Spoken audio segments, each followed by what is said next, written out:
Well-Trained Mind Press presents Heroes in Mythology, written and read by Jim Weiss. 1. Theseus and the Minotaur. Myths are stories that have deep meanings. You can enjoy them as marvelous adventure stories, or you can look at them closely to learn what mattered most to the people who created the stories in the first place. And if you want to go one step further, you can ask yourself how the point of view of those people is the same or different from what we think today. Now, the story I'm about to tell you is one of the most exciting adventures I know, but it does indeed hold a deeper meaning. It takes place thousands of years ago, in a world which had not yet surrendered many secrets to science, and which therefore seemed a place that could hold monstrous beasts and magically powerful gods and goddesses. The hero of the story, Theseus, is someone who throughout his life tries to answer some of the questions wise men and women have always asked. Who am I? How do I behave with others? What is my place in the world?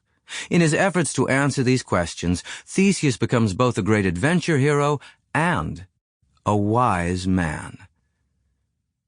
Theseus and the Minotaur.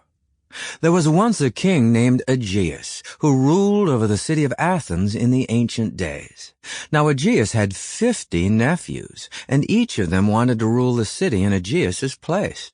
Afraid they would unite against him, Aegeus took each one aside and said, "You must know that you are my favorite nephew.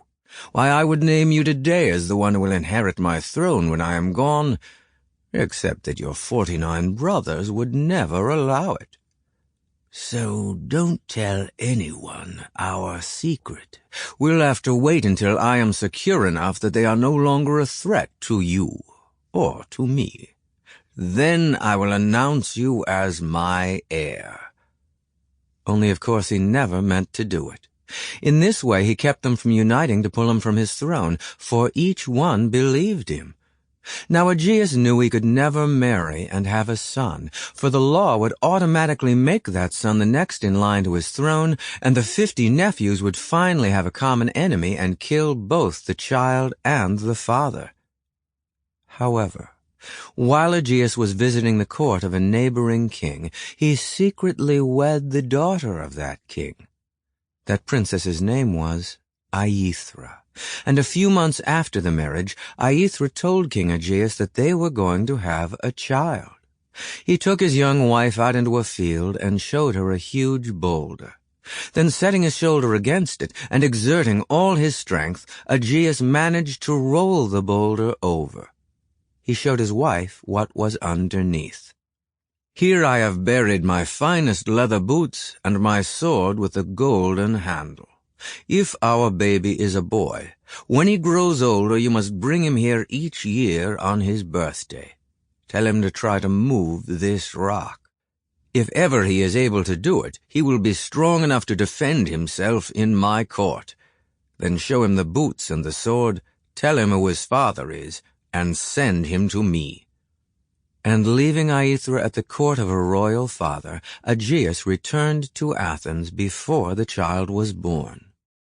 He did not know it, but the baby was indeed born a male.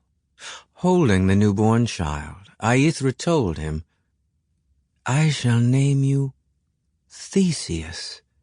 Oh, I wish I could tell you about your father, but I promised I would not. Such a little fellow to have to live with such a big secret." So Theseus grew up wondering who he really was, and his desire to prove what, if not who he was, caused him to try to prove himself in many ways. Once, standing before the palace with some friends, he saw an enormous lion striding their way up the road. Well, the other boys ran away at once, but Theseus picked up a spear and stood his ground. Only it was not a lion after all.